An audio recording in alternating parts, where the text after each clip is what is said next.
What's up, what's up, what's up? Hopefully that's not doubling. Oh, now I'm concerned. I can hear myself too well. Not a good sign.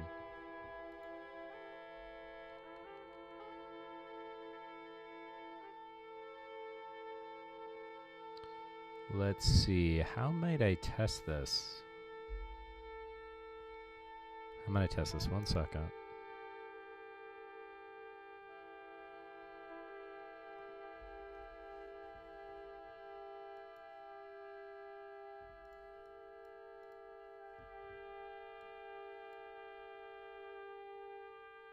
All right. Okay, I hope I'm not doubling. I hope you can hear me okay.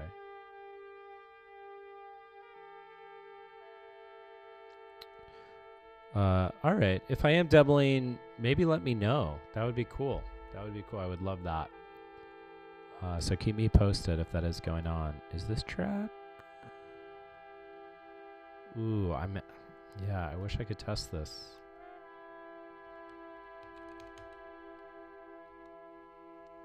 Hopefully you can hear me okay.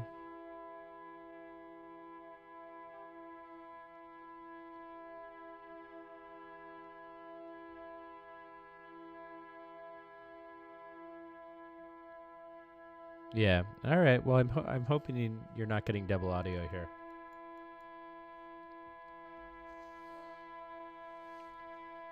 All right.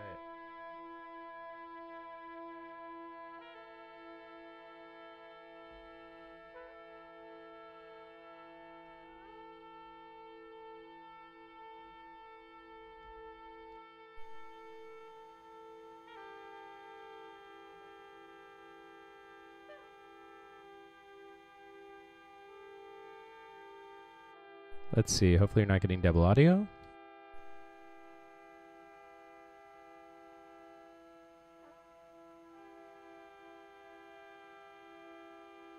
I think we're okay. I'm not sure why I can monitor so well, but hey, we'll take it. All right.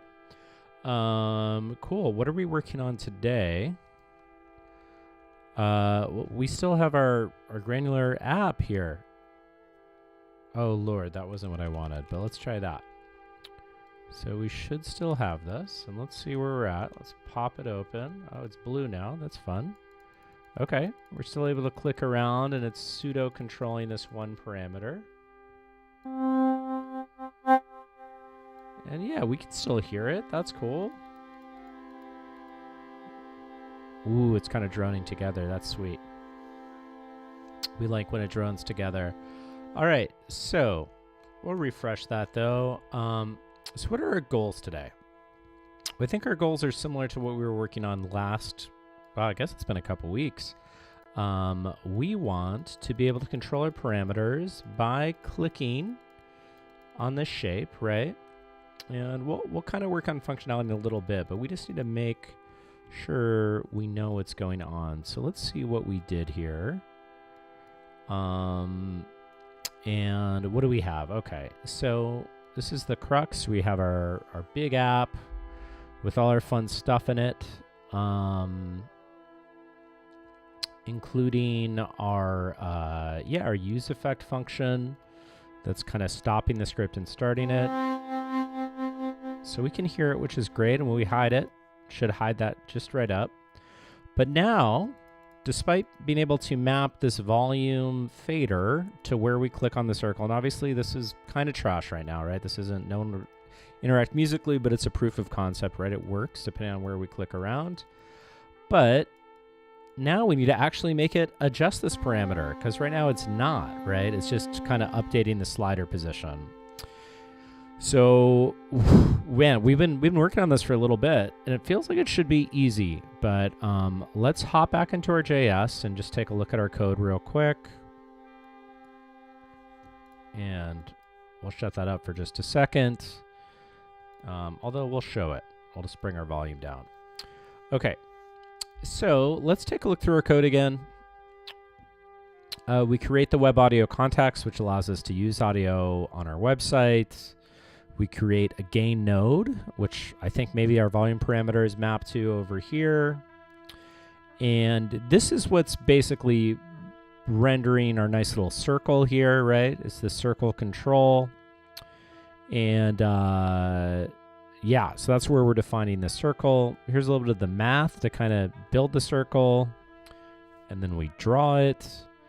And this function converts our mouse position to the angle, which we have to do work on. It's certainly broken, and we definitely just used AI to give that to us. So shout out Copilot, kind of, not really. Mostly annoys the heck out of me. Hot takes. But no, it's cool. There's great. Yeah, it's cool. Okay, so we have our event listener.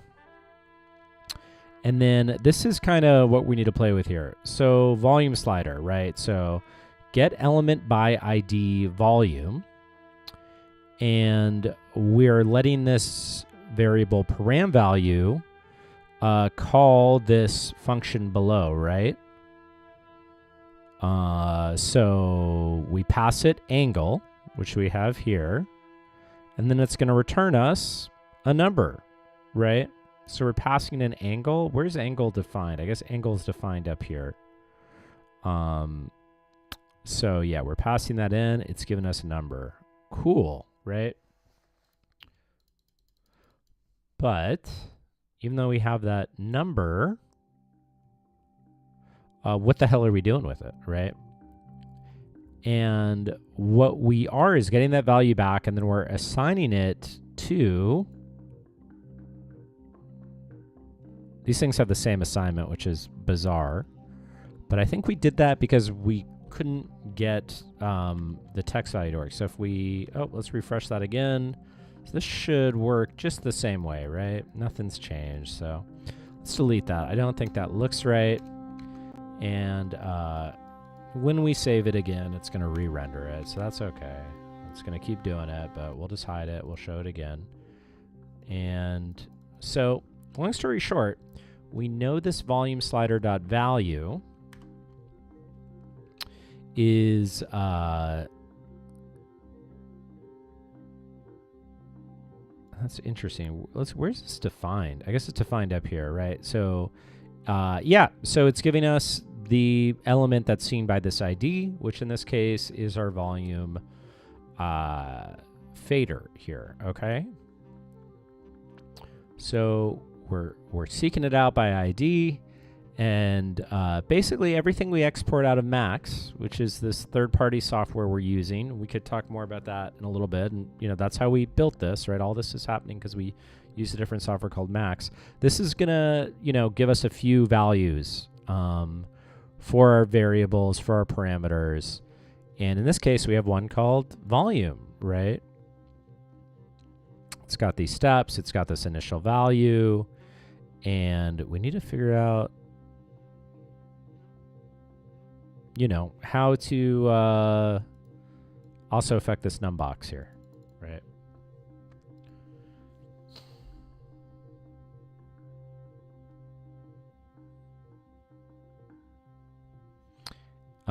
Okay. So if we get rid of this dot value, refresh that. It's so funny, that drone kind of works. Okay, so we click around, nothing happens. Well, it happens when you click the damn fader, but if we click on our circle, nothing happens. That's because we need to define this dot value for volume slider, right? And the interesting thing is we don't see, do we see value defined here?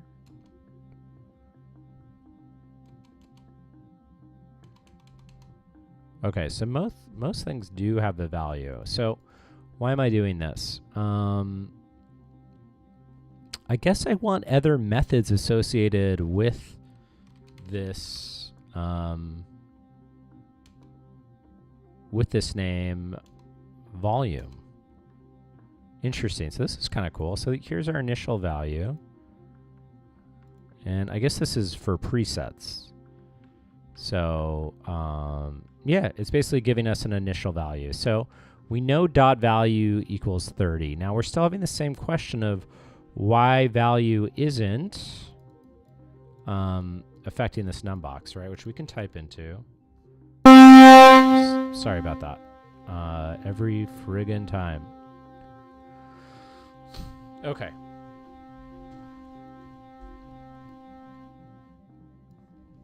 So I think that's why we did back here this this .text, because we thought that was the ID. We thought that was the way we could target these text boxes. So I think we did this before too, but let's inspect this element again. All right, we have an input with a value. Type is text.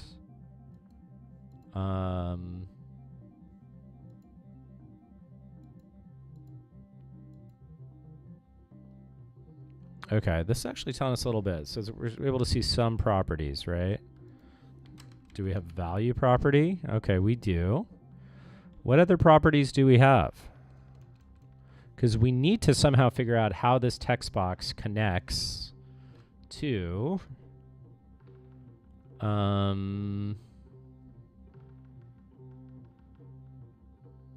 yeah, to that value parameter.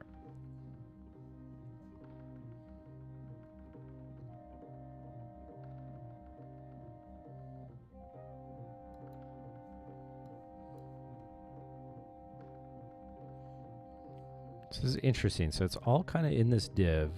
Are there any features of this div that we have? Does this div have an ID, right? Because everything is kind of hooked into this div, and it doesn't have an ID.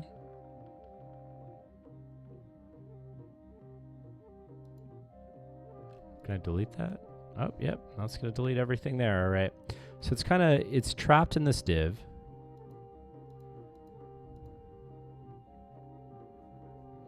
Let's see if there's any other information we could take. So this div has a name.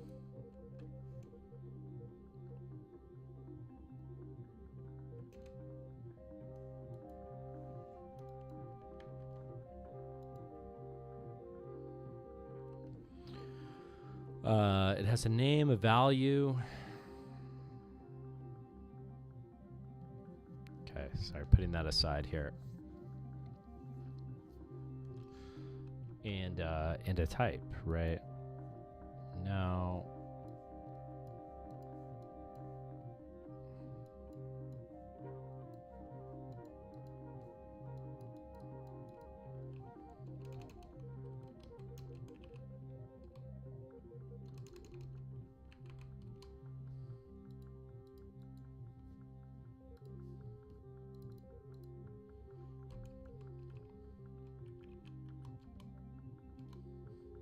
okay, not a real value, but let's like try to type in a value into this box, and it should presumably change. Nope, does not change that.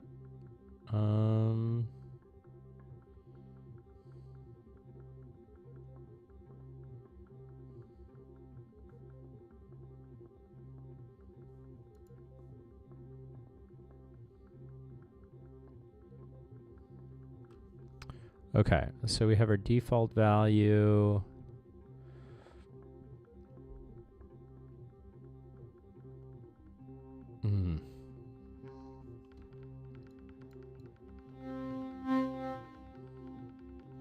I'd like to see this update in real time. Maybe that's not going to happen though.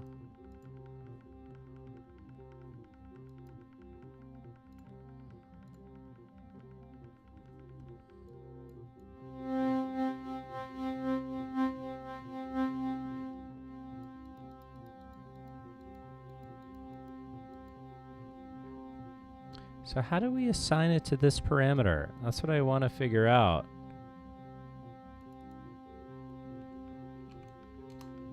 So basically this needs to match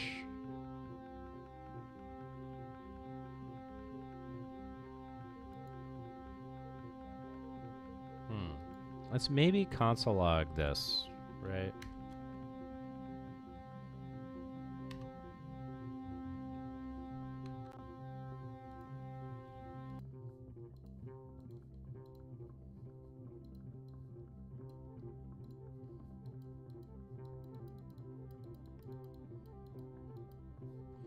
Okay, so right now it's console logging the value. Let's console log the volume slider dot value. Just do the entire volume slider, right? Refresh that again. Let's show this again. Okay. So it's making sound when we drag it, but it's not making sound when we select this angle. So I actually have a new thought. We may need to pass the angle to whatever function is doing the dragging as well, right? So right now clicking isn't changing it, but we're able to change it when we drag it. So maybe we just pass the angle, right, this value here, to that. But we're getting ahead of ourselves here. So real quick, I console log this. Let's just see what that value looks like. Okay, so let's do that again. Let's click around. Okay, so class, param slider, ID volume, name volume, steps, value 30. But if you notice, the value stays the same. Now let's do it here.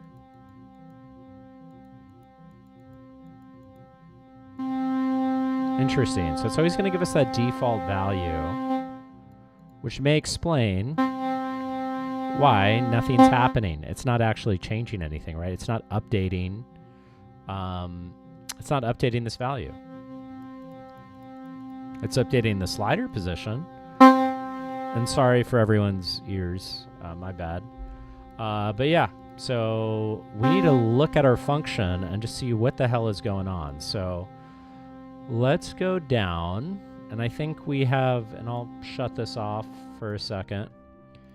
I love the free jazz and drone we're making today. But let's go down. So this part of this code is generating all these sliders, right? So we need to go to probably a function in here, make each slider control its parameters, right? So probably we're getting close. Slider value is equal to param.value. Text.value is equal to param.value. So this was the issue I was having. So text.value, here, one second. Let's go back. So volume.slider.value. So is this the same as can't be right, but volume slider dot text dot value? This may be dumb. Let's see.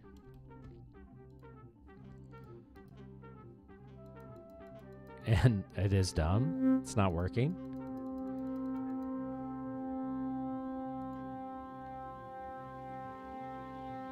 I was so confident there. But see, this is maybe the issue. So I'm just gonna console log this. It's just gonna, we know exactly what it's gonna return. It's gonna return just this value. But we can save that. So let's show more again, but this is kind of just me being dumb at coding, but okay. Okay. Undefined. Okay. Yeah, it's undefined. We haven't defined .text.value, right?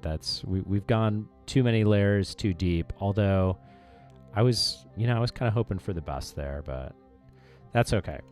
Okay. So let's get back down to where we need to go. We're getting distracted. Let's refresh this. Let's go back to what's created here. And let's go back to our slider creation. I can only imagine you reading this versus me reading this. So thank you for your patience. I appreciate that. Okay, so we have so many sliders. So let's get down a little bit. Okay, here we go. Make each slider reflect its parameter, okay? So this we don't need. This is just giving us names, right? Min, max, name, ID, right? This is all stuff we're getting from kind of what we built using this JSON file, which again, we'll talk about where we got that, but we got that from Max for Live, which is a different program, but it built it for us. So nice of it, so kind of it, but we need to make this thing go. Okay, so make each slider control its parameter. This is probably where we need to hang out. So we're adding an event listener to each slider we make. One is pointer down, one is pointer up, and my guess is, that's going up and down, right? That's us dragging up and down on our parameter. So we're going down and up. And what are we doing? So we're doing a few things. So the first thing is pointer down. That basically, I think that's basically telling it, hey, we're dragging it right now. And we could look up this pointer down event listener.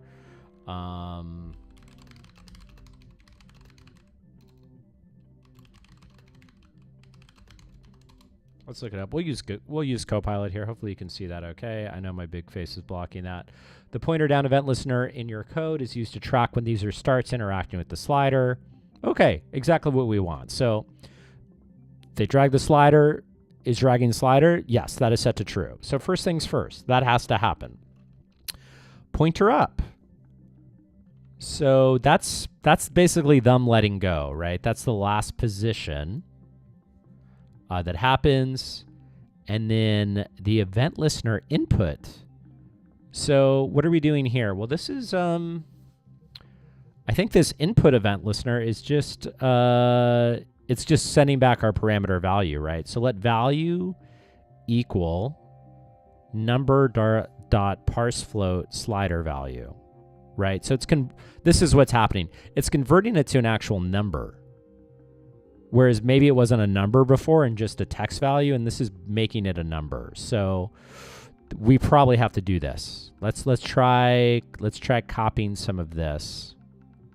And we also need to look at this too, right? But maybe first things first, because this one is make the text box input control the parameter value as well. And that's what we want. But if you see here, this is also converting it to an actual number. So I think this is maybe what we've been messing up on. We've had this value, right? It's updating, but it's not actually giving us a number, which we're getting when we type it in manually. Like, so now it's a number. Now it's actually controlling that volume. Let's make it so you can actually hear it. And you probably still can't hear that, but let's try 70. Okay, there. Okay. So maybe that's it. Okay. So let's go back up. And, you know, we have our volume slider dot value.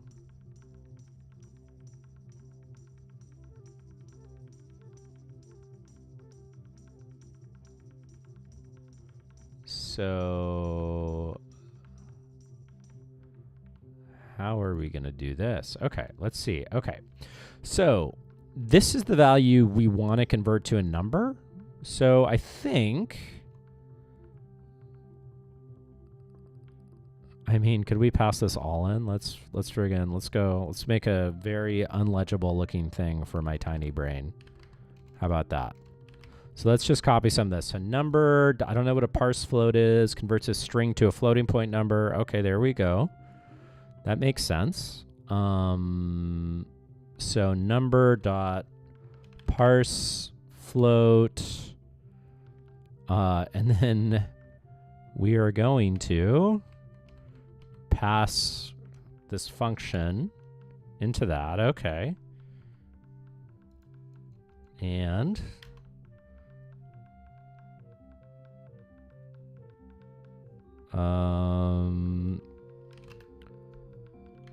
okay, we've already defined it here, so now let's do that. Okay. This is getting ugly. But is this gonna break everything? Okay, I think we're okay. Let's save that. Let's refresh. Oh, I was so confident. I was so confident. Okay, we're clicking around.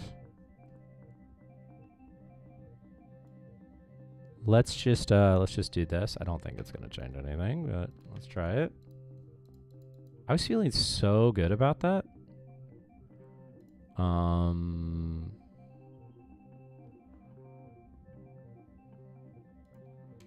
Let's just console log that, I guess, and see what it's giving us back, I guess.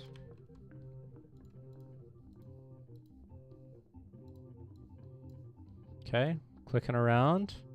Okay, we're getting numbers. Cool.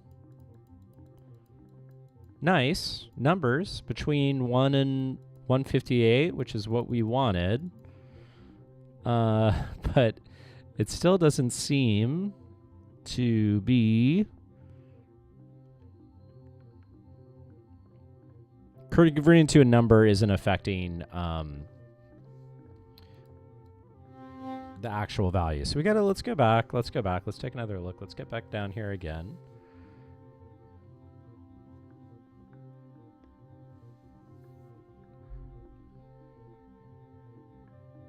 Okay, so right now I see there's a text attribute called value, although I think that's what we were already returning. Yeah. Why did I get excited about that? Okay, so we're already grabbing value.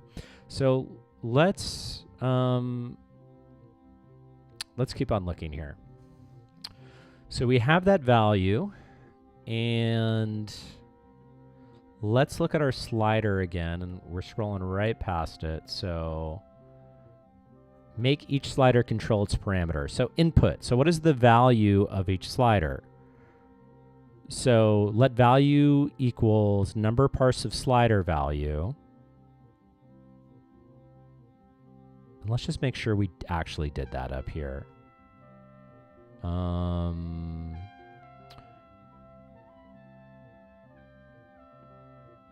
Yeah, I mean, this should work, right? We're getting that number, we're turning it into a number, and then we're assigning that to volume slider.value. I think that should work.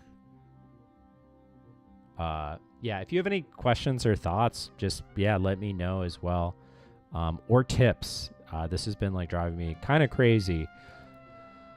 So yeah, we're trying to get this volume parameter to actually change the parameter, because it's not doing it when we click around our shape. And sorry for deafening you once again. Okay, so let's see what we're doing here. So make the text box input control the parameter value as well. So this is basically this assignment, which we know works, right? So this is probably important code to look at, right? I could write a number in here, 30. Let's do it again, 80, and you could actually hear that change. So it is changing the actual value of our parameter of this underlying code that we made using Max, which is this other software. So that's working. So let's maybe focus on this and see if we can figure out what we're doing wrong here. Okay. So we've added an event listener for key down, right? And what is that key down? That probably just means like this is an event, right? I key down, right? I press a key, it changes, right?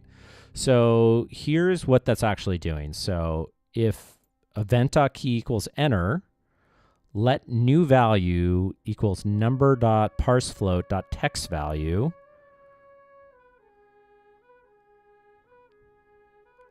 Great. If that new value is not a number,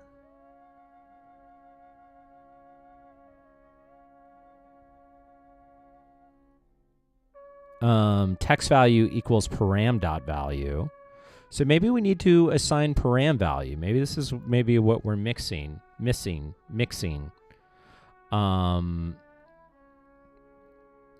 So new value.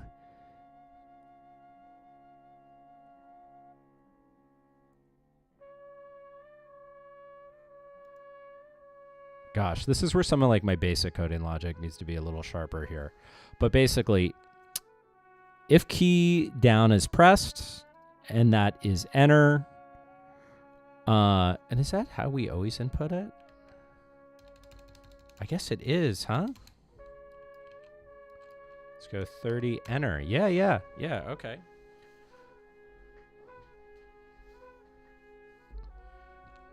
But yeah, let's think about some of this logic real quick, right?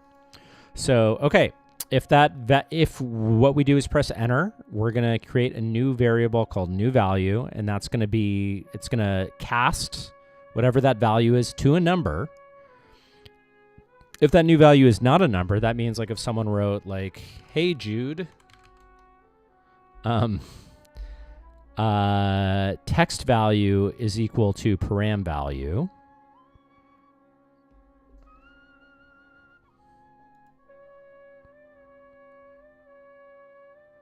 And if it is a number, then we return else. And what is that? So we have a new value, which we defined earlier. So text value equals new value, param value equals new value. So what's the problem here?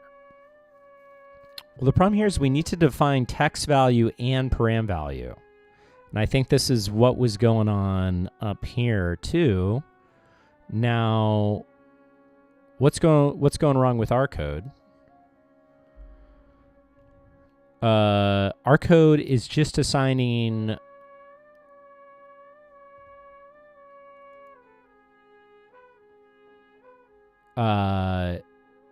it's basing it off ID, right?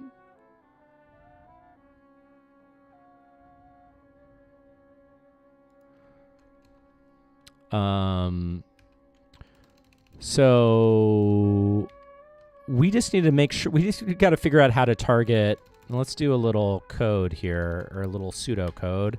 We need to figure out how to target text.value and param.value, right? And let's do our little stars. I like to have a couple little stars here, okay? And let's turn this drone off real quick. Okay, so we need to figure out how to target text.value and param.value. So right now, we're getting the element by ID, and which is great.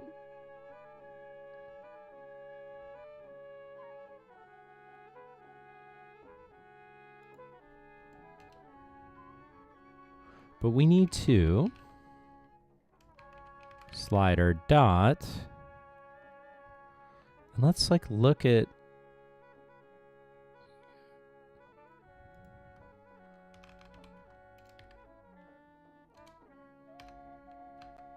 did we already try this?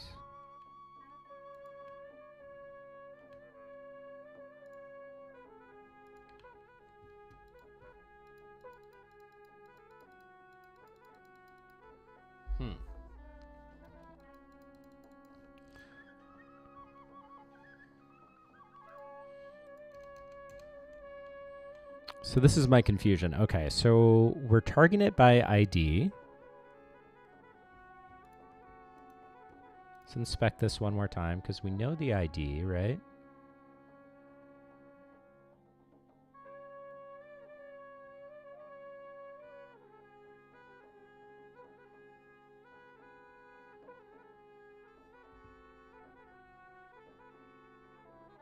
But yeah, we need to not only target the text, but we need to target the param.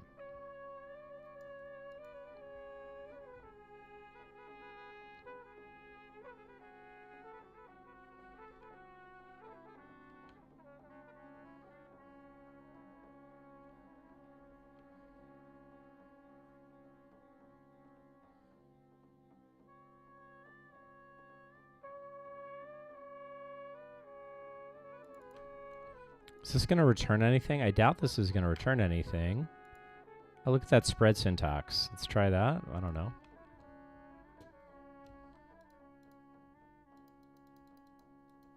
Let's inspect.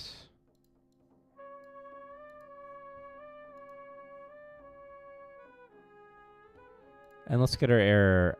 Okay, cannot set properties of undefined setting value.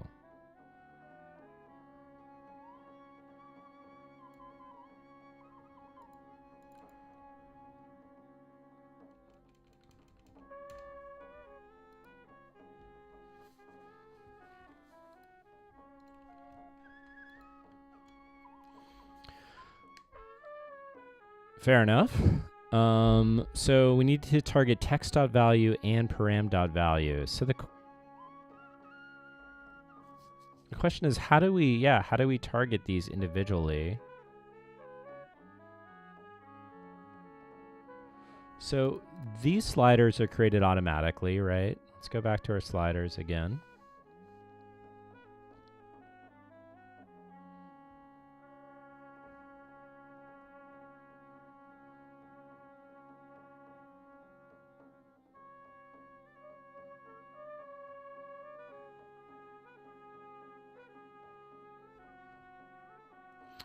Okay, so for each one of these sliders we're creating, we have parameters and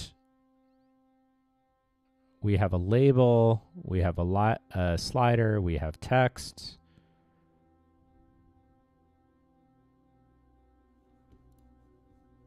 Oh, that drone is kind of killing me right now.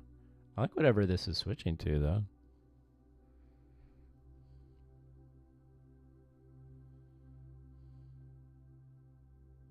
So we have a name for the label. Make each slider reflect its parameter. Okay.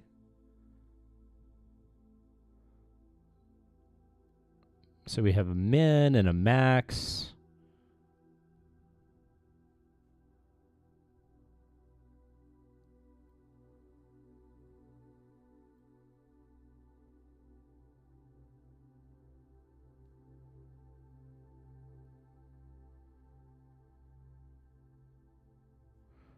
So attribute equals value.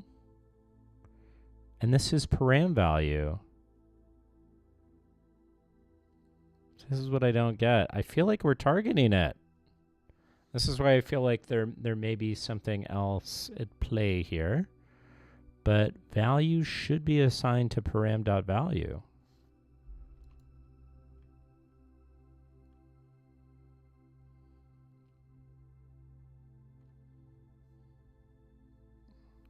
I got to turn this up real quick.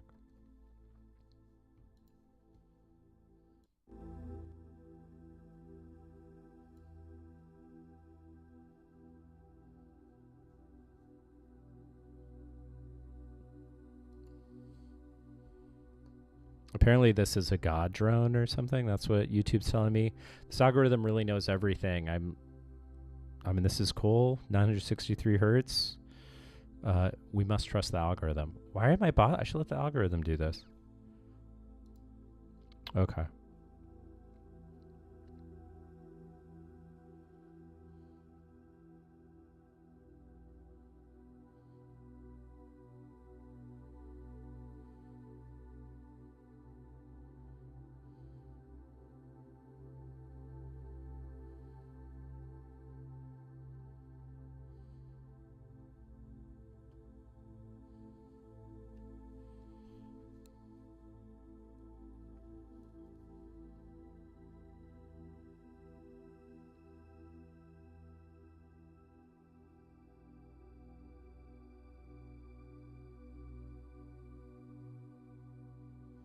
Okay.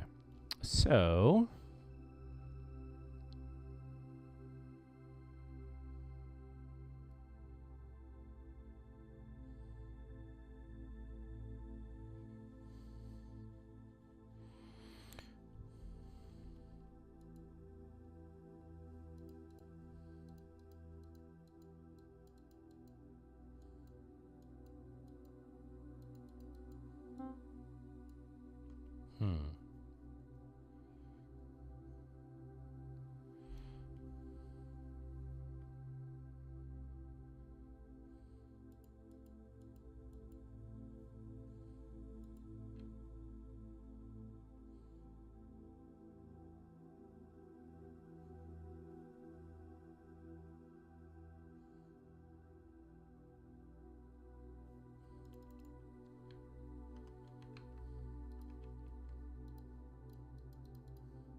okay, let's just do dot param.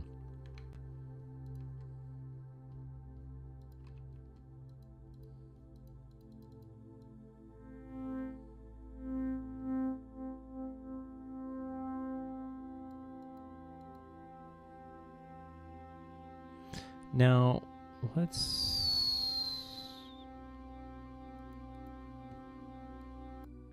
going to make this a little deeper in our code.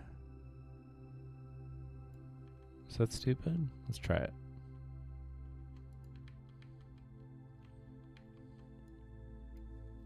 I don't think we need anything new. I think this should work.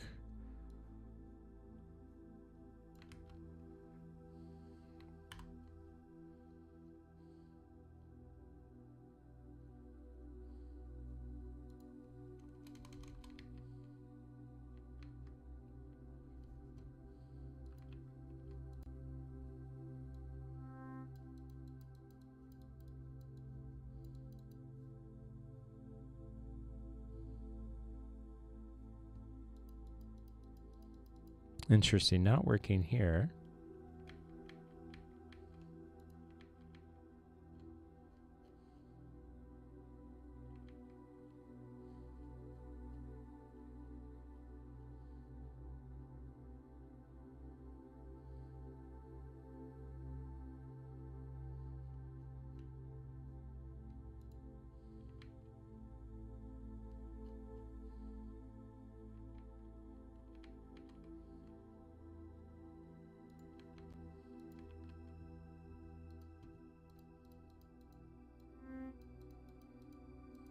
All right, we're back.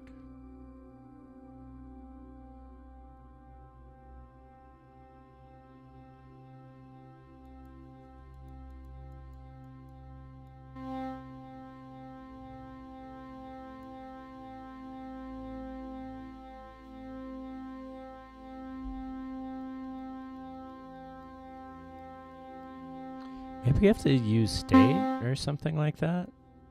So it's actually rendering, although this is rendering from dragging.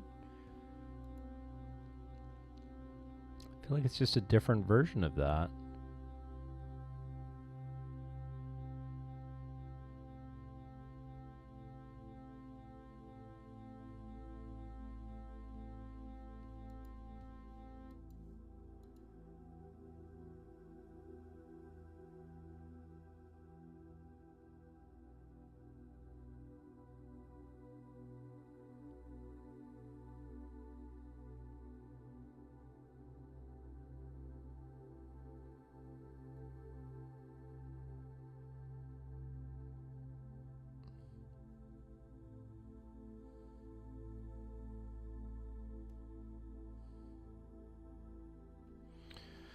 Huh, okay.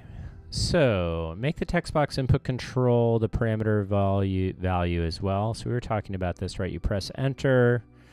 We're going to create a new value. If not a number, text.value equals param.value.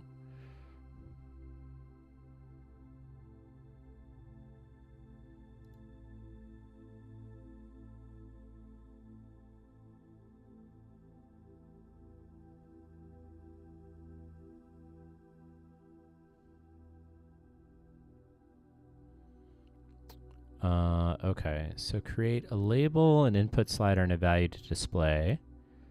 So yeah, it's creating a label and two inputs. That makes sense. It's contained within a div, which we were looking at earlier. And then, yeah, we're appending these values here.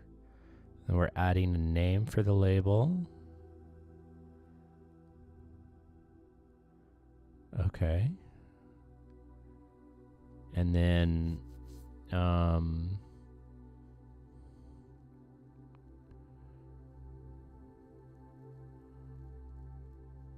we're assigning it an ID. And then, yeah, we're giving it a value, which is param.value. So let's look at param, right? So for each one, we're passing a param in. And what are these params? Well, yeah, these params are what we're taking from here, right? These are from this JSON, which is just kind of our entire little patch exported. And, you know, we have params here. And, you know, that's all this jazz, right? These are all our parameters. So param ID, right? That's how we're targeting them, I think. And we could look here, param ID. ID? Yeah, okay. So there we go. Yeah, I'm not sure about why it has that dot notation there. But anyway, so yeah, so we're targeting it by ID. But now we got to change that value. And if you're just joining us, we're trying to change it with the circle here. Not with the slider, because the slider is working, but the circle, despite showing us the slider updating, is not actually changing the param itself, right? So it's like superficial. And we'll bring that down for just a second. So param.value is what we need, right? And right now, it looks like we're just able to target the slider, but we want to target this text box too. And even though we are targeting the slider, it's not targeting what's underneath, right? So this is what we're trying to figure out. So this is the code for the mouse down on the circle. We create an angle.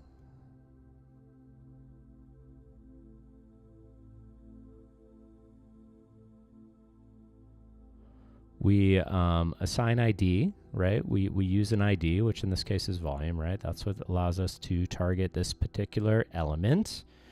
And then we're taking this value we made from where we click on the circle, where on the circle we click. Do I need to move this up? I'm probably not. I'm going to, but I won't do anything, but we'll try it. Let's refresh. Okay. Just as we expected. Okay. So let's get back down here. Let's get back down to business. So let's look at how these are created again, right? So make a settable text input display for the value, right? So again, we need to target param.value.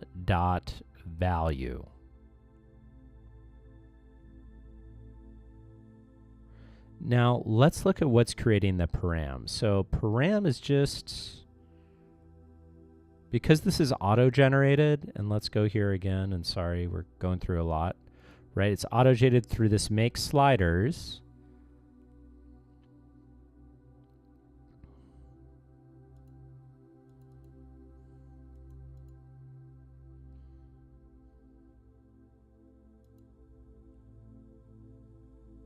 This is kind of interesting, but yeah, there's maybe some questions about like this particular function here, right? Device.parameters for each, right? So I think that's what it's pulling from here. That would be my assumption. So for each parameter, which is just any variable, right? This is just an arrow function, right? So it's like passing any param. It's a different type of param, but it's also the same type of param into an arrow function. Then we start to get these details here, right? But it's generic. So it's really just the specific value of whatever function we're naming. Now, my question is, why the hell isn't it actually updating the value? If anyone has any insights on this, be a pal. But should I ask Copilot? Should we cop out a little bit?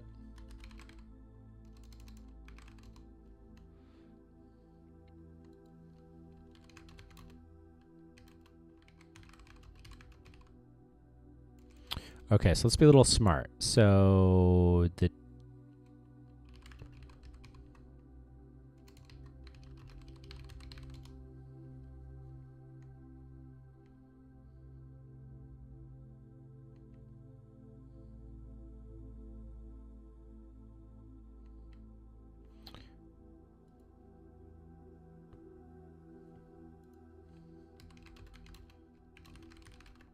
Okay, so let's think of some clever ways we can talk to it. How do I change the text?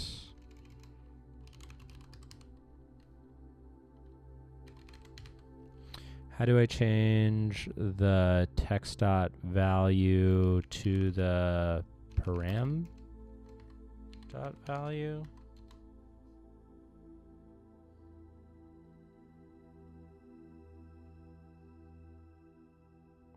Okay, so they're different. One is a number, one is a string.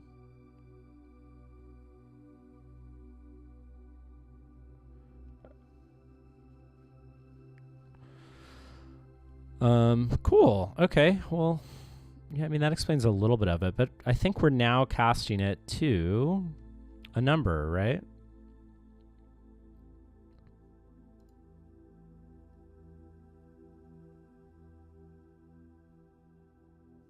Which we thought might fix it, but is clearly not fixing it, huh?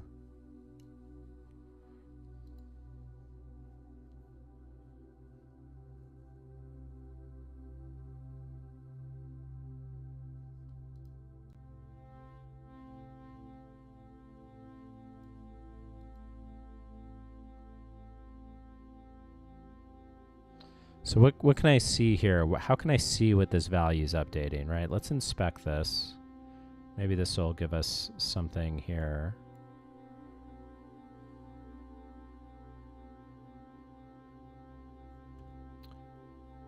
So the value is param-slider.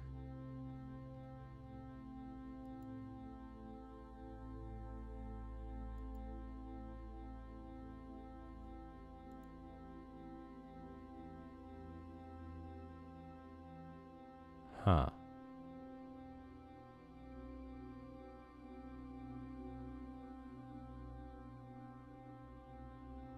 Okay, yeah, so it has the name volume still. We know that.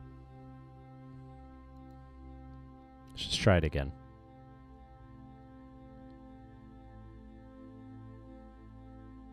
And we saw this working last time, right?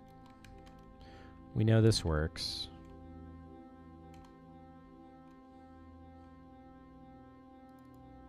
Let's just do volume.slider.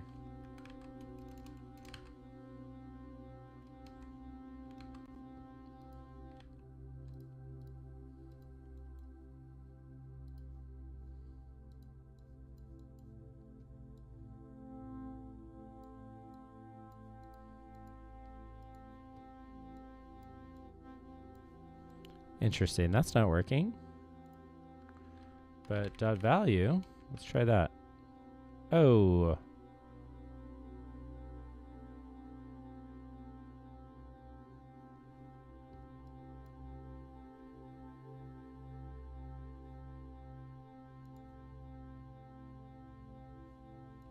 We're out here breaking stuff. Is that why? We're just spelling stuff wrong? Okay. Looks like we're just spelling stuff wrong. That's okay.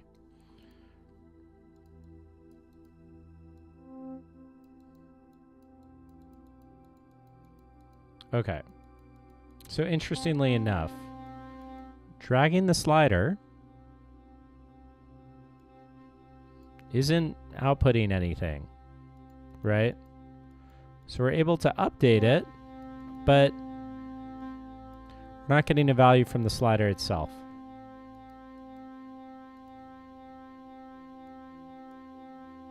Interesting. Okay. So let's inspect this one more time.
Okay, again, nothing here.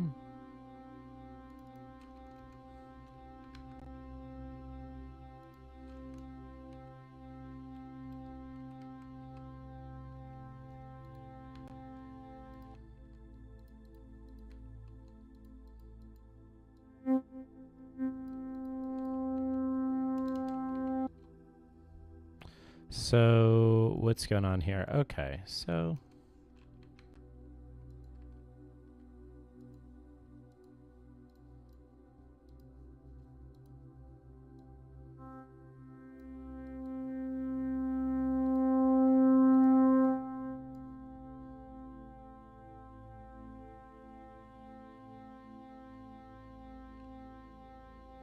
Yeah, we have a little more to figure out on this.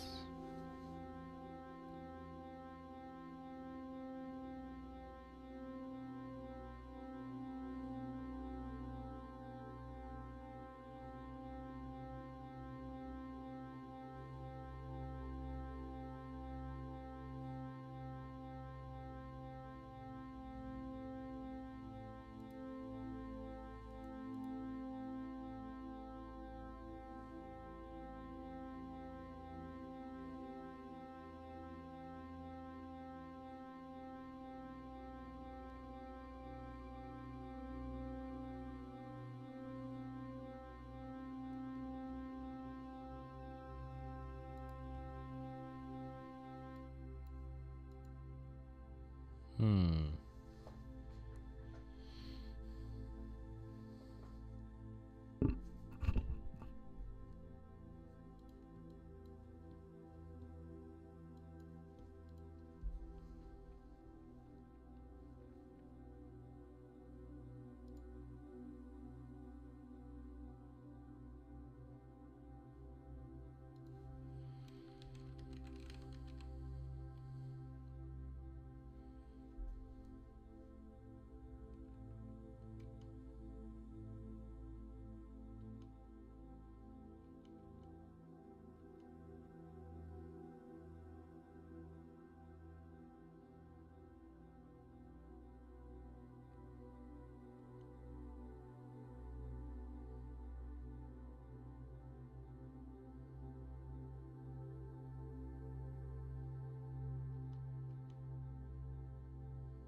So it makes these on its own.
Oh, come on. Why this thing's acting up now?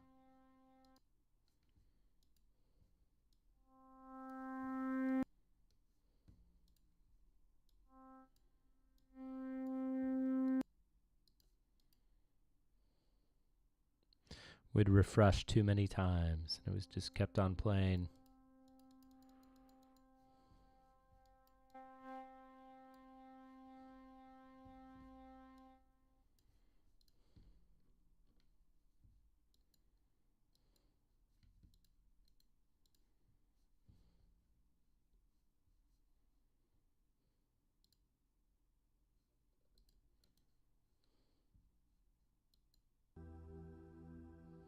Popular chat for this this God frequency.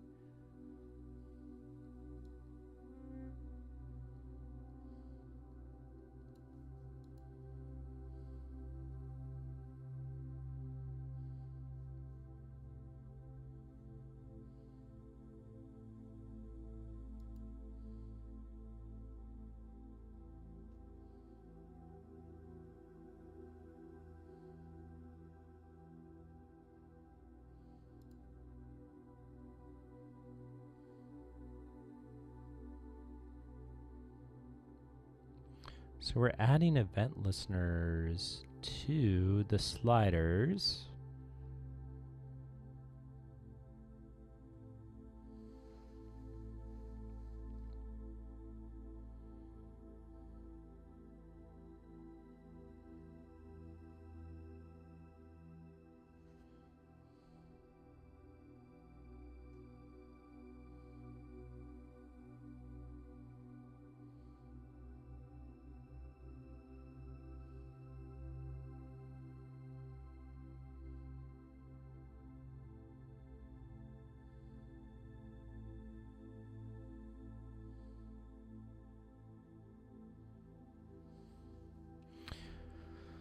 Okay, so when you stop dragging,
So loud, sorry.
Continuity camera going at it.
Huh.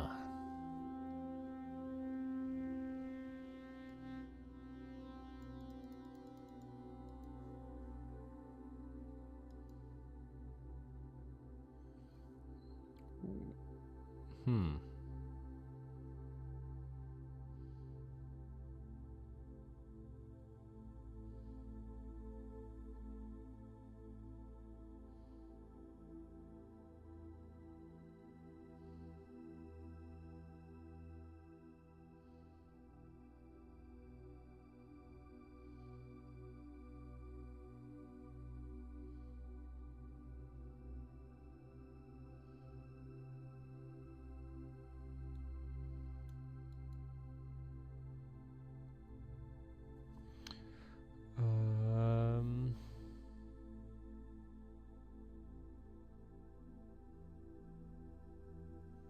Yeah, so we're still having issues just targeting our params.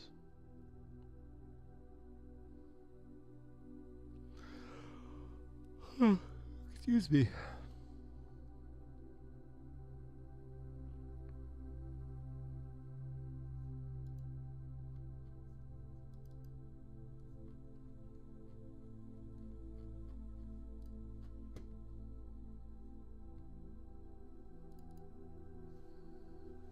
I mean, this is where we're getting the param values from. I'm not sure where the shorthand happens.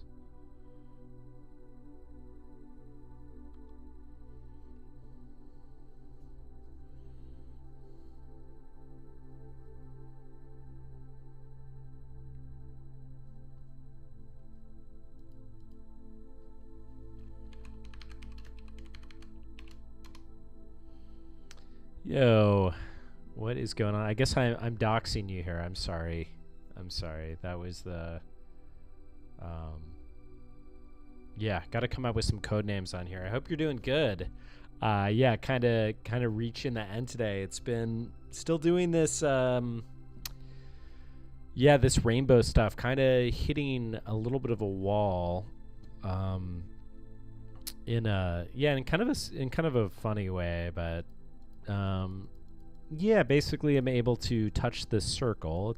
The interaction is crap right now, but kind of proof of point. But the thing is, touching the circle is changing the slider values, but it's not actually changing the underlying parameter, the max patch. And sorry about that. Yeah, so anyway, working through it.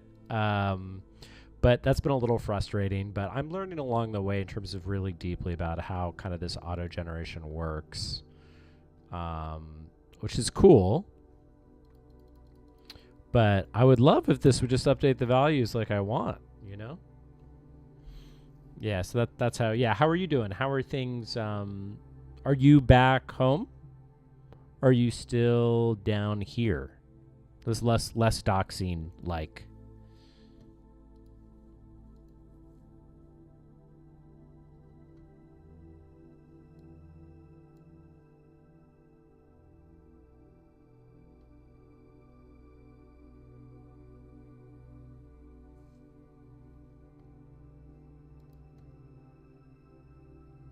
Oh, nice. Okay. Yeah, that's awesome. That's awesome. You are in town right now. Oh, you're teaching tomorrow. Okay, sweet. Yeah, does it feel good to be back a little bit? I guess it's still... Oh, you have. Okay. Yeah. I guess it's still pretty cool. It's, you know, I mean, it's getting nicer. I just, I did that trip this past week, and I'm like, I'm now used to the sun again, and I'm like, even a 50-degree day, I'm like somehow a little bitter about. But yeah, hopefully in like a month or two, we'll be back kicking. Yeah, exactly. Like it's like we're close. Oh, and I'm sure up there it's pretty bad. I'm thinking of heading that way for the eclipse 2 Mondays from now. That should be so cool.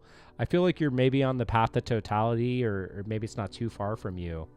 I was thinking about Vermont, but like I'm looking at like these hotels. Things are like $500 a night. It's insane. Oh, okay. Yeah. Do you know how close you are to it? I wonder if it could be worth a drive. I'm doing a lot of research right now. Another question is like, if it's cloudy that day, then, you know, what are you going to do? Oh, 2.5 hours. Okay. Yeah. Yeah, I mean, it's cool. It's the biggest one in 20 years, I guess. But again, if it's cloudy, which, maybe that's what we're going to be dealing with. But we'll see. I may try to get away for a day or two. So I'm curious about that. Maybe I'll hit you up and see if you do end up going anywhere. Yeah, that could be kind of cool.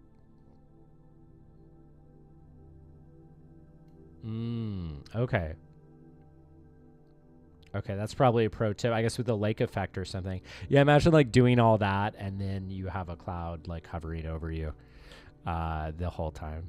I'm sure it's still very cool, but yeah.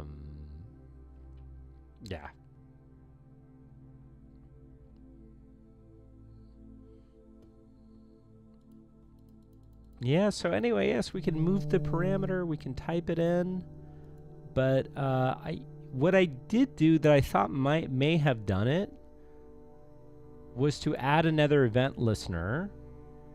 And I'm barely even reading this code now. Basically here. So whenever the slider changes, update the value, right? I thought that would work. Maybe. Let's try this too. This will probably blow it up, but okay, so we have a text event listener. Let's see where this is going out. Let's do one more. Let's just copy this. I don't think this is going to work, but let's try that. Cloudier on the north side. Okay, that's good to know. I'll hit you up. Okay, nothing.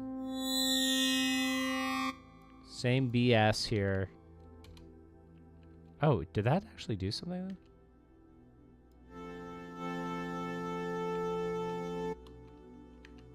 No, it's still all on enter, but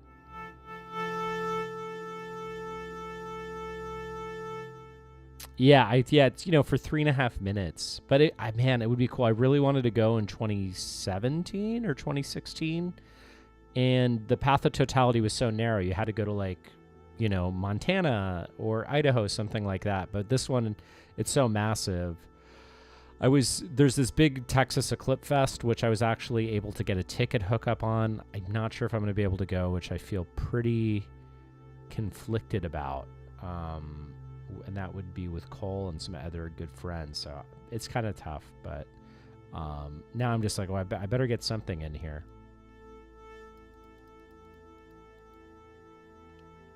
Who's maybe streaming tonight. May have to look on Twitch and see if Affect Radio is going on after this.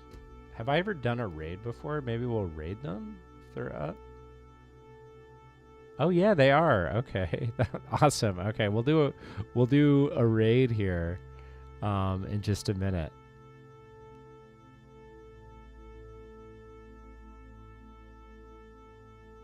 Yeah, it makes sense. It's a hard thing. It's like it's 3.5 minutes, and with everything that's going on in the day, and that's just for the full eclipse, right? So then I think we're also gonna all probably get the partial eclipse, which is very unique and a huge and profound moment as well. So it's like total eclipse versus 99% eclipse. It is a different experience, but like you're still getting the experience. It's not like all or nothing. Yeah, totally. I mean, yeah, it's cool. I mean, right? It's, yeah. I guess, gotta get the glasses and stuff. Yeah, there's some things to kind of work out. So anyway, after this, I'll probably hunt around online a little bit and just see what's going on with that. Cool. All right. Well, maybe we'll do a raid. Let's try maybe one last thing. Then we'll go over to Affect Radio, which is our good friends radio show. And it's awesome and slept on a little bit on such a cool Twitch program. I guess it's on every 2 weeks, but Monday every 2 weeks, and it's awesome. Always really amazing talent, and it's just a good party vibe in there. It's very neat. Okay. So let me do this for the 1 gazillionth time and probably see no changes again. So what did we do here? Okay, so we had an event listener for change. I just want like list of all event listeners, JavaScript. Looks like I've friggin' looked that up. Event reference. So is change one of them?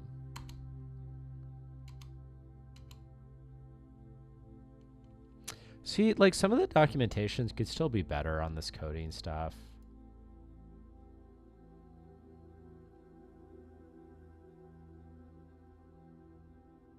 Okay, this is kind of neat. List all event listeners on the entire page. List all the events that have listeners on a page. Open the console. Oh, imp, what's going on? So like the change event listener. So, I think this was like offered up to me by Copilot, which is like, you know, the partner AI for folks who don't know. But is there a list where I can just see all the, because everything's a string, and I guess if I hover over it, you know, give me some details. But anyway, so is change an event listener imp? That is my question to you. And my other question is, if you have a resource just listing everything, because like even here, like pointer up, pointer down, pointer up, input, change, key down, enter,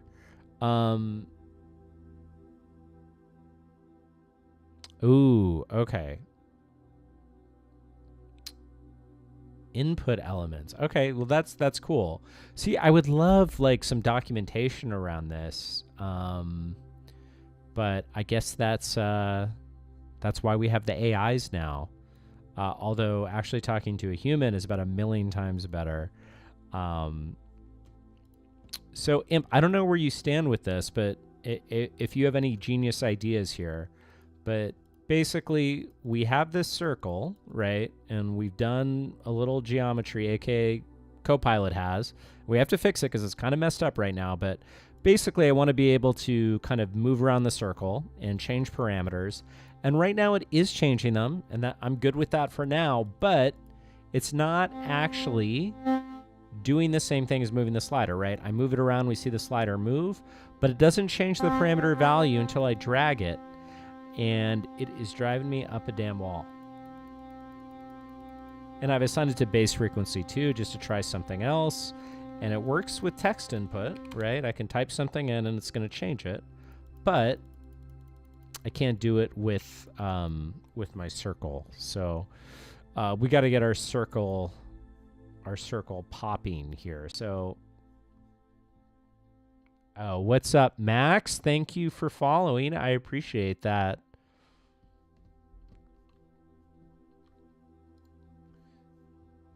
Nice. I can really hear the detuning I did on that little piano track there. Thanks for following. And yeah, we have our God tones in the background with that. So all types of tuning going on here. Try the input event. Ooh, okay. Input event. Okay. So, okay. Okay. So Imp, check this out. So this was actually here by default. I'm using somewhat of a template to create these sliders provided by Cycling, which is a company that makes Max for Live. And so anyway, this is kind of their template. So they do have an event listener, which I have just lost. Let's get it back.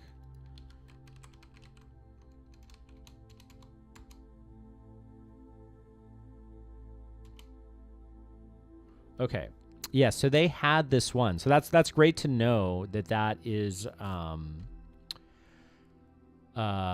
yeah, that's an event listener. I didn't even realize that. So what is that doing? So it's adding an event listener. So any input on the slider, it's gonna convert this value to a number, a floating point number, and then it's gonna pass that param value, which is what we want. So this is what I don't get. Like, this is assigned, just like you're talking about. We have an input, but it's not making it work.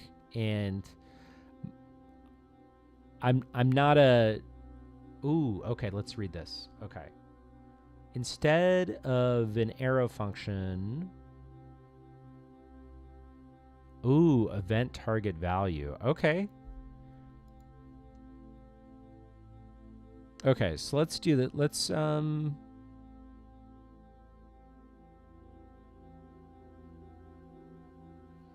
so let me see this. Okay, so instead of an arrow function, okay, so we're just gonna do a generalized event, is what I'm hearing here. Oh, I'm butchering this. Okay. And let's shut that up for just a second. Okay. Also remove or comment out the change event. Okay. So let's get rid of that. We don't need that. That was me just experimenting. Okay. Send that away. I'm going to send this one away too for the text version of that. We'll save this. Okay. So I guess I can just comment this one out for now. Maybe. So slider.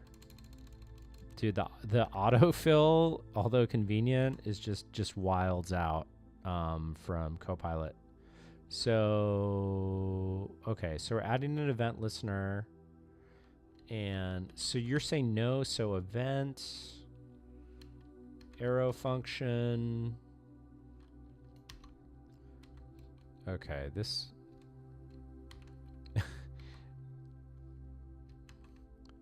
okay, so event, arrow function.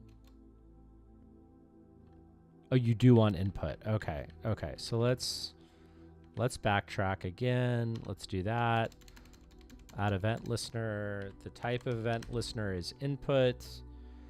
And let's add a comma. And now let's add an event. And that event, sorry for my horrible typing here. You're actually just writing the damn code for me. I appreciate you, imp. Param.value. And then I'll just delete some of that. Okay. Okay, and then we're going to convert that to a float with parse float. And let's go here. And why does it have that semicolon? And let's close up our function and let's do that. Okay. How does that look? Is that what we were thinking? And I do want input. So if an event occurs, it's going to convert our param value to, oh, okay. So this is basically whatever event occurs, we're taking that value and we're converting that into the target value. Okay, no, that's cool. I appreciate any insight. Like I've been so stuck on this, and you know, this is a spaced experiment, so I appreciate any input. Okay.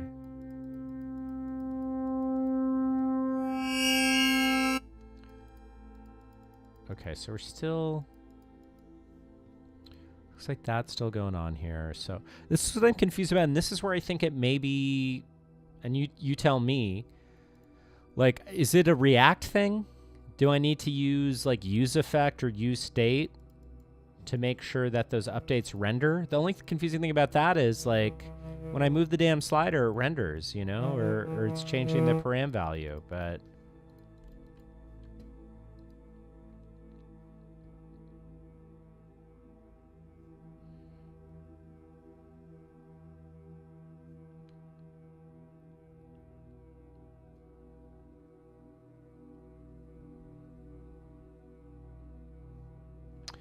Yo, what is going on? Imp, what's going on, Max? Yeah, so right now React isn't aware anything changed. Okay.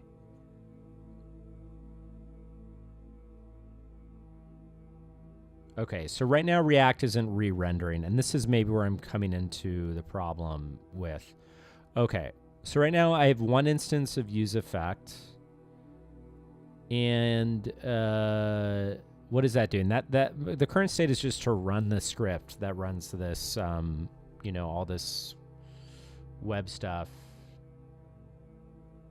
Oh yeah, appreciate you for coming in. I know. It's the East Coast thing. It's late over here. Okay, I need to be using state. Okay. That's the thing. I just gotta. You don't want use. You probably want some state to be updated. Okay. I hate use effect anyway, so let's go state. So how should we do that here? Because let's take a look at the code. So basically, what happens here is I press show more, and then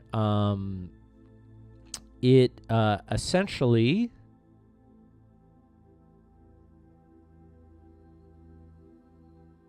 I was so excited then I stopped. I think it just basically runs this script, right? What is this script called? It's called setup. Yeah, okay. So with the use effect, it's running the setup function where all of this is contained.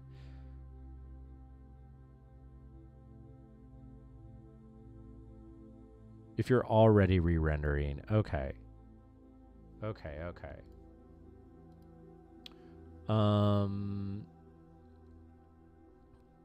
Okay, so let's take a look here. Okay, so we run the script. It's here now. The thing is, I'm kind of like, there's like a hierarchy here, right? Okay, so I'm seeing here, let's see. One quick way, const, pass an array, use state false. Okay, I'm going to grab this here.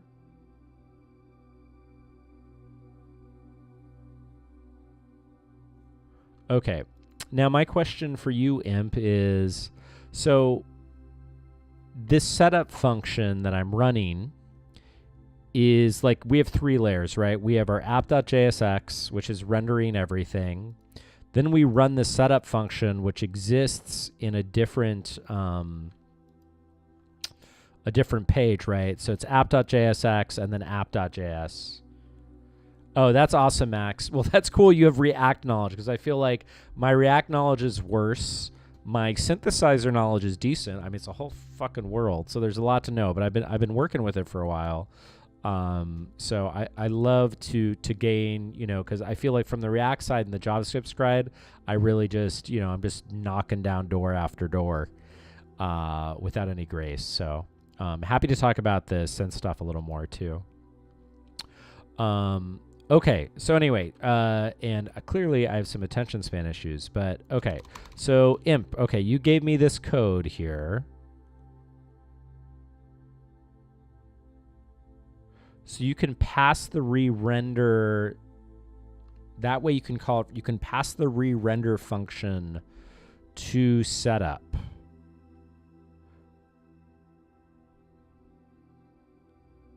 Okay, so that means I have to pass it in as a prop or something like that. I almost want to, I don't know if you guys ever, I've done this before where, you know, you can call in on Discord and I'll pipe you in, to do it that way. But maybe we can do that another time. Okay, so let's read this. So put the lines I shared for re-render above the use effect and just pass it as a param, i.e. set up re-render. Okay, so what's not being updated? Okay, so these are both great. And now I see what you're saying. So in the setup function, Imp, you're saying pass that re-render use state. Dude, how do you, yeah, I don't know how you guys get so good at this stuff. Okay, so I'm going to save this. This is wild to me. It's hard. This is hard for me to actually read this code a little bit. And I'll comment this out until we clarify with you. But basically, right now, Max, like, if I pull a slider, for example, it's going to put it on 2 lines. On 2 lines, okay. It's going to affect the parameters I want, right? It's a granular synth we built. But if I control it using this circle, which is kind of fucked up right now, but that's okay. We just want the circle to work. It's not actually controlling the parameters. So that's what we need to figure it out. Okay, so Imp, you're saying put it on 2 lines. Okay. So, oh, I got you. Okay. So let's uncomment that out.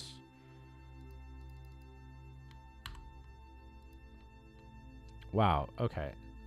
Interesting with this underscore. I don't know that syntax. It looks fucking leet though. One is a normal Boolean state, and the other is just a function that toggles that state to force a re-render. Okay. So... Oh, it's like an anonymous function or something? We don't actually... Can be anything. It's just unused. I got you. Okay. Okay. And then, so constant re-render equals set x to the opposite of x. So you're saying pass re-render here in the setup function?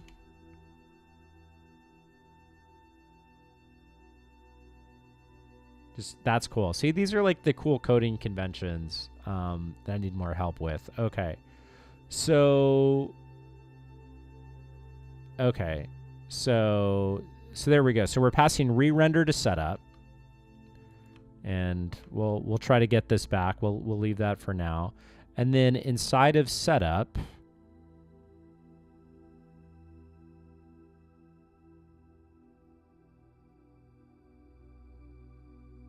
okay, so we're passing, okay, sorry, let's get rid of that. We don't need any TypeScript shit.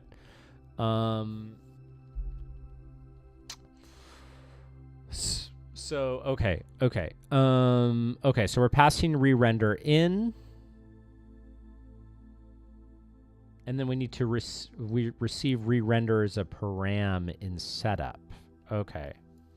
So we're gonna send, is this it?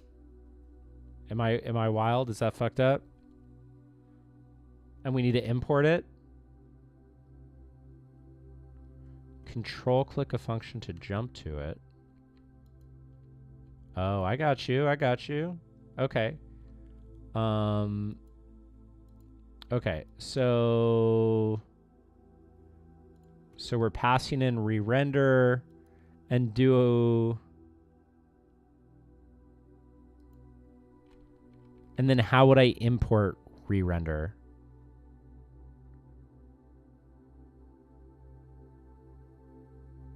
Control click, okay. Let's do that. Okay, sweet.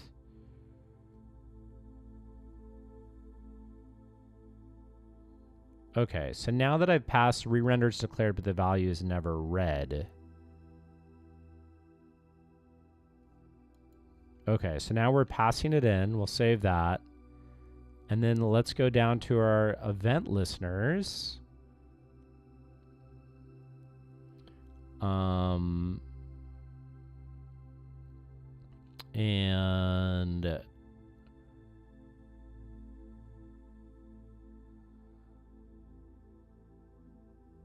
I know. We're going in deep here. Now I'm just like waiting. It's so funny with like the Twitch has the delay. I'm just like waiting patiently for new lines to figure this out. Okay, so we're going to put a new line after the event. Okay. Yeah, I'm going to listen. Well, I don't have any viewer rewards yet, but definitely some will be coming if we get this going. Okay. Put a new line after this, not after the whole line. Okay, so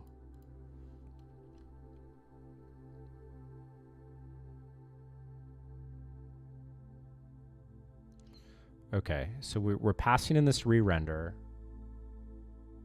Hopefully I understood that not after the whole line. Damn, son. Okay. Okay. Then after that line, after the value, put another little new line. Put re-render on that new line. Okay. How about... Here, I'm going to type this. I'm going to add this to... Can I not paste this to chat? What is going on here? Okay, let me see if I can paste this to you. Just for clarity, because this part's maybe a little confusing. Apparently, I can't paste in a chat. How does this one work? Can I paste there?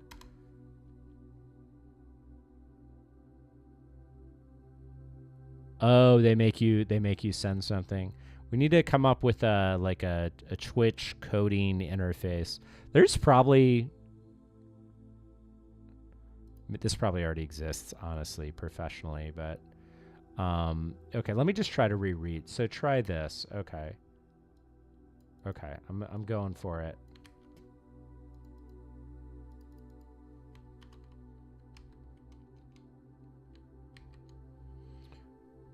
Ooh, that looks slick. I'm not seeing those horrible red lines anywhere. Okay. Put new lines after the semicolons, preferably. Okay. Oh, I got you. Okay. So, okay. So let's look at this.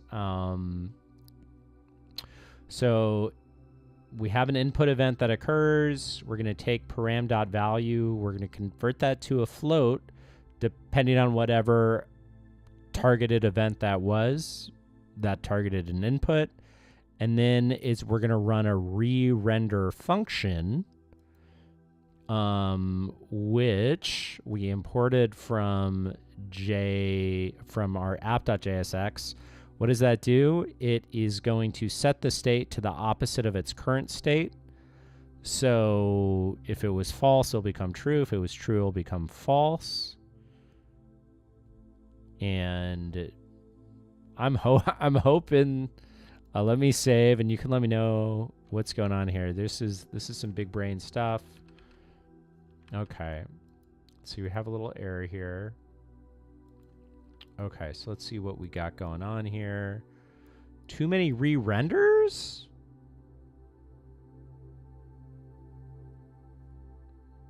Okay, so it looks like we got an infinite loop going on. Let's see what's going on there. So I see what you're doing. So basically it should re-render whenever we have a change in input, right?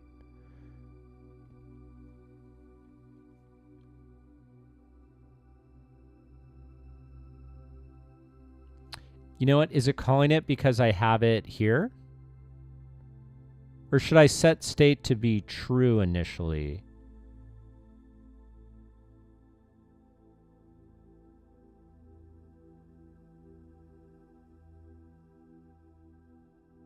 Okay, let's look at this. Let's look at this. I have to take a... Oh, it's weird. Okay. I gotta take a fucking logic class. That's what I'm getting from this. Okay, so useState is false.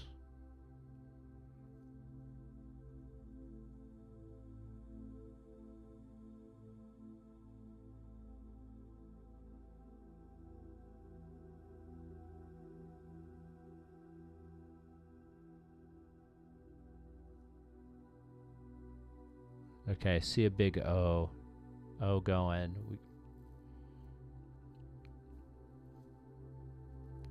Damn. Chat coming through. Yeah, really appreciate the help. This is awesome. Thanks everyone for hanging out and tuning in today as well. Because this is good. This is like really stopping our progress here. Okay, so constant re-render set X. Oh, okay. Yeah, this whole weird React thing where you need to... It always calls the function if you don't have like an arrow function calling the function on render.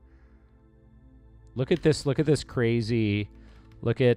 I'll go with... Well, no, I'm going to change it back to X, but it's funny that Copilot just decides that length C is more than X is. All right, saving. Oh, my God. Okay, we're back, baby. We're back. Okay. That's awesome that it built. And that's great. I need to like play more with useState. Yeah, the same thing. And so let me maybe show you the code. Let me maybe show you the code. So it's baking a bunch of these sliders by default.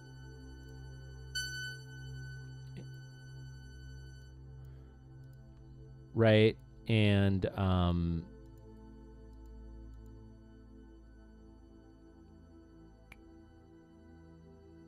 so this is a little confusing, this device dot parameters, but I feel like this is related to what I'm exporting from this third-party software that we're using. So I don't, we're using Max. This is what maybe makes this unique.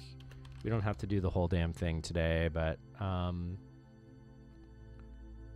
okay. Oh yeah, sorry. So it's the same issue right now. I know we're in the middle of it. You see how easily I get distracted?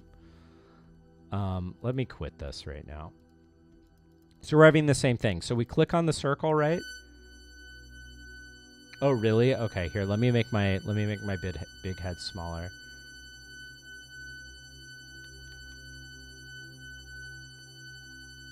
There we do. We'll do a little crop here. Okay.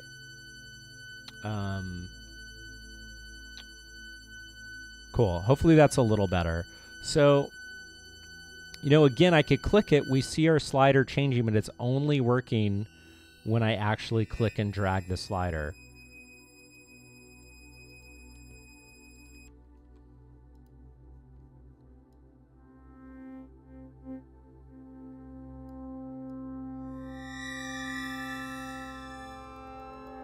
Oh, did that actually work? Hold on.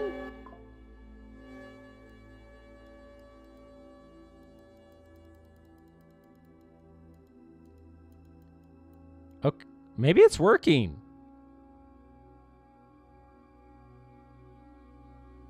Okay. Let me mute this. Let's turn off the God frequencies. We'll give a prayer. Honestly, this 963 hertz, whatever. Thank you, YouTube algorithm. This is honestly fucking sick. Excuse my language here. Okay. Ooh, look how many. That's a memory intensive. Okay, let's mute this real quick. Let's try this.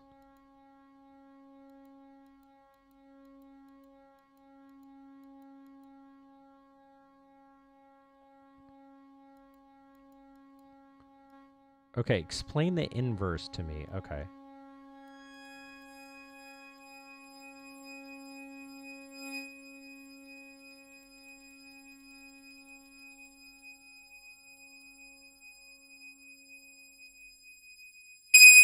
Oh God, sorry.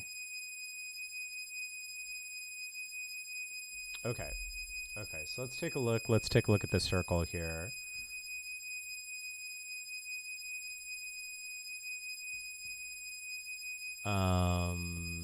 Let me bring this down.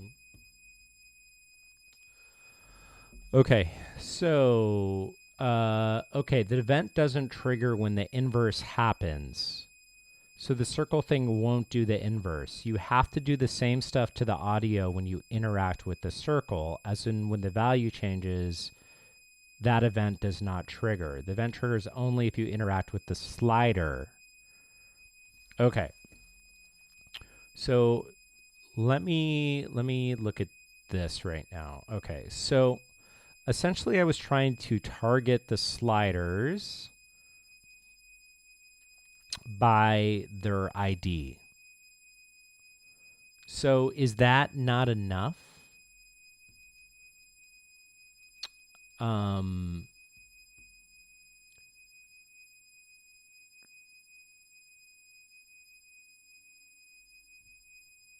Only if you interact with the input of the slider.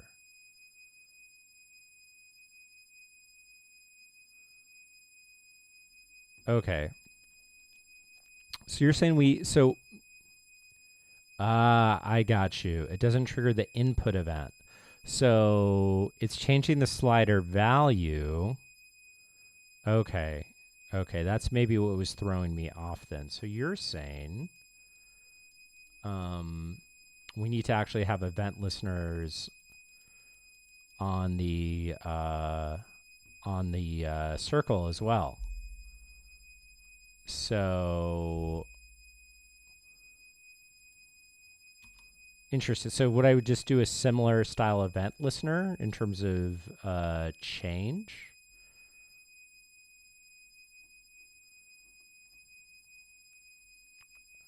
Sorry, I'm like randomly scrolling through all of this right now. So let's Maybe I'll take what you just did there.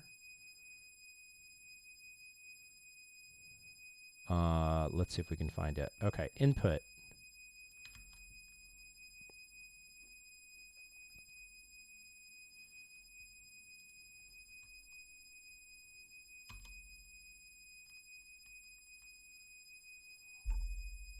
You don't want another event. Okay.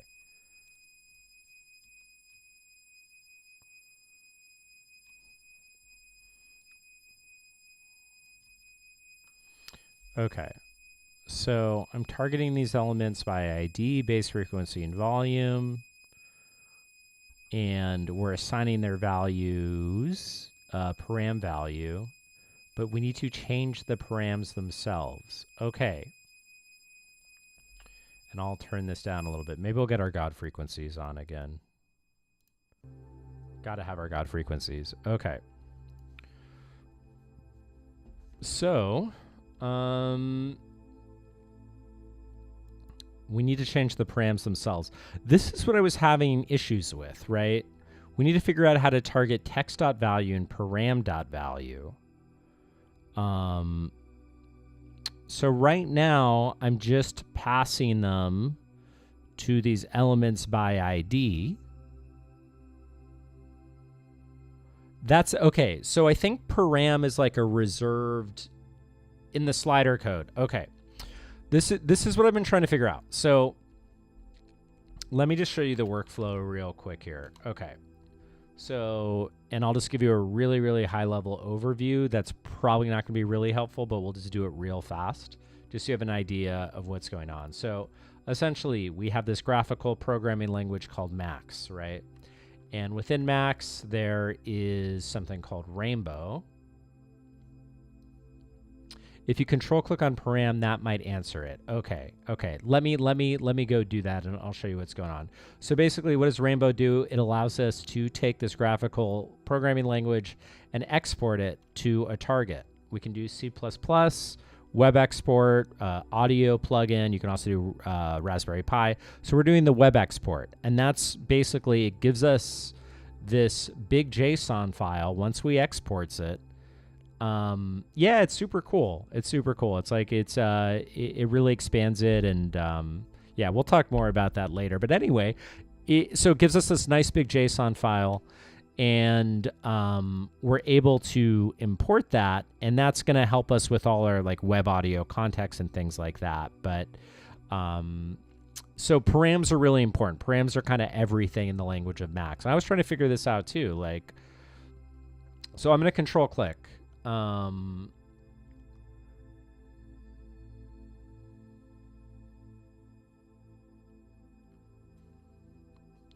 Each param is an object, basically.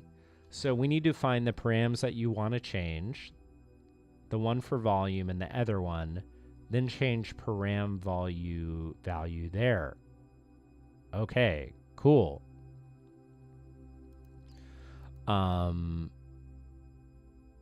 Hell yeah. Okay. So like volume, for example, it's our fourth parameter. Okay. Awesome. Thank you. And here's like the info about that parameter. I can make it a little bigger too.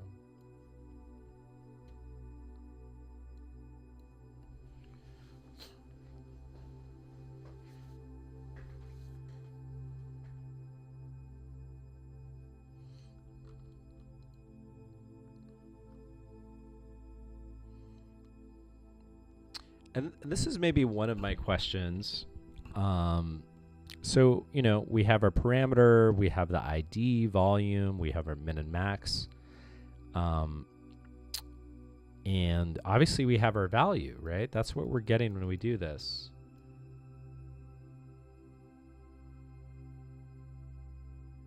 Ooh, okay. Okay. Let's go try this.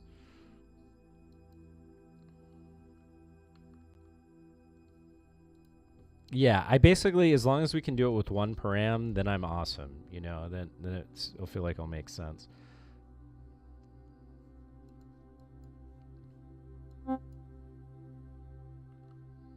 still going, but that's okay.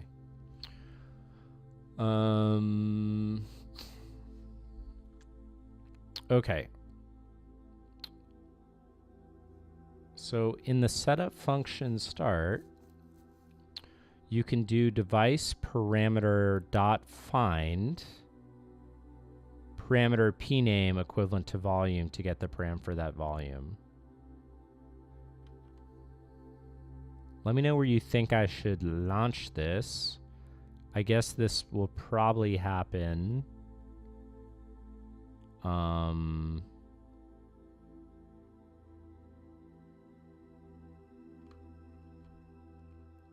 You are a legend, by the way.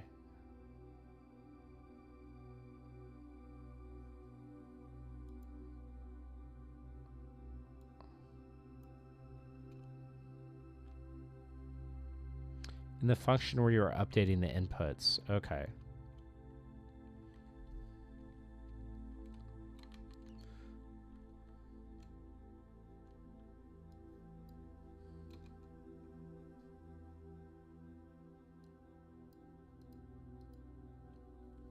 Okay. So in the circle, to get the param for value,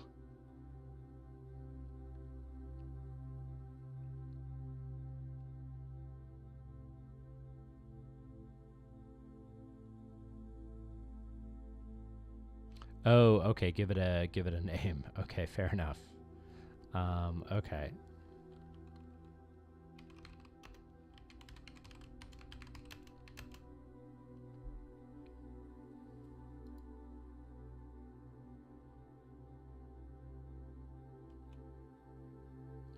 Yeah, this is fucking sick, dude. Okay, we'll do that for base frequency as well. Thank you, Copilot. Mostly thank you, Imp. Much appreciated. You're a fucking legend. Okay. So let's look at this. Okay. Okay, so because... Okay. Okay, so we're searching for the name that matches. And then once we have that name... Okay, you are a legend. Okay, so let's try this again. So... Sorry, this thing is making noise in the background here. Okay, let's mute that real quick. Okay. So anyway... So we're searching for the matching parameter name.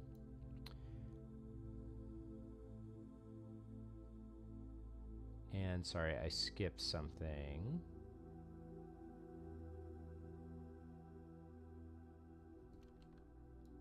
Okay, and now you're saying I can do volume param dot value equal param value. And then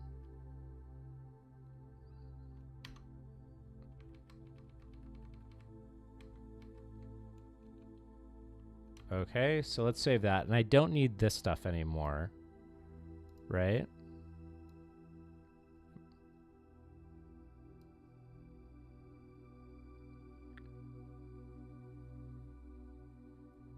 Okay, so I'm gonna... Did I make a boo-boo?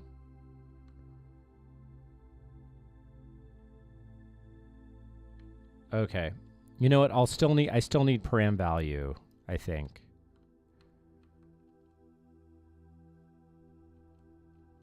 Okay.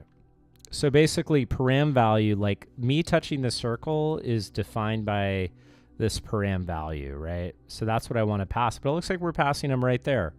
So that feels all good. And then these two aren't called anymore because we're not targeting them by ID. So we'll try that for now. We'll just log those out. Okay, it's all rendery, which is great.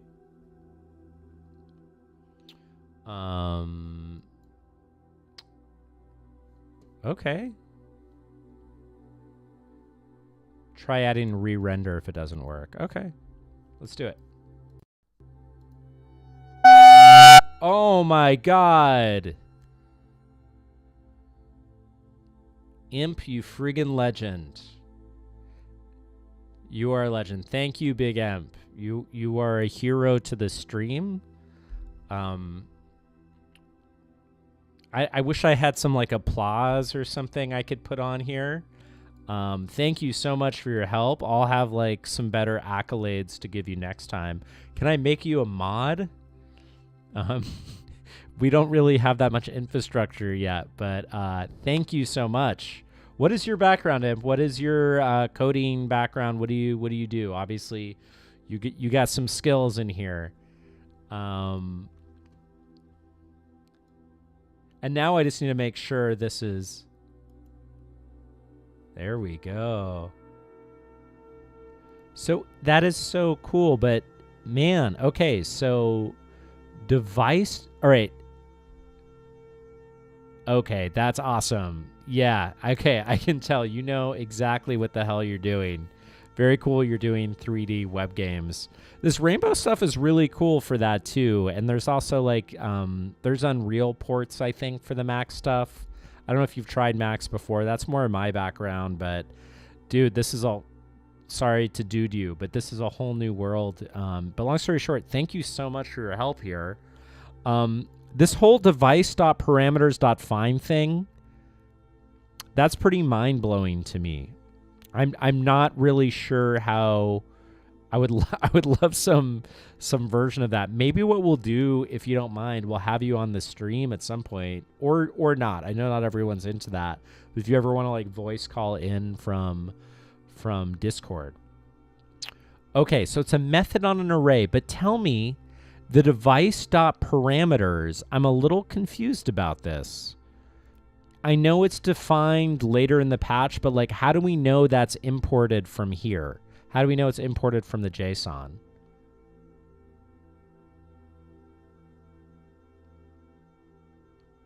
Okay, so it's gonna take that. It's gonna find the It's what I was looping on below. Okay. So okay. As I try to type. So is this reserved? This device.parameters. Okay, so that's the thing. Like, you're very literate in this, right? You can see that is a method, I guess.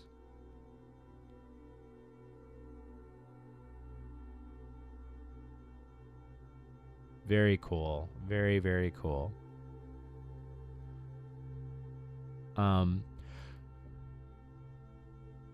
Okay, for sure. Okay, yeah, so I'm somewhat familiar with them, but just this device.parameters,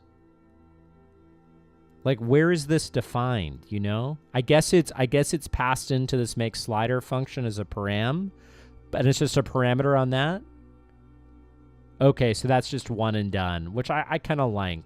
I kind of like that.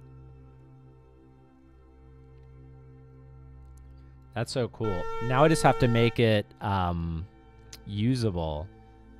It is whatever it is. See, dude, yeah, so that's the type of coding thing. Like, you see the formatting and you know what's going on regardless of the background.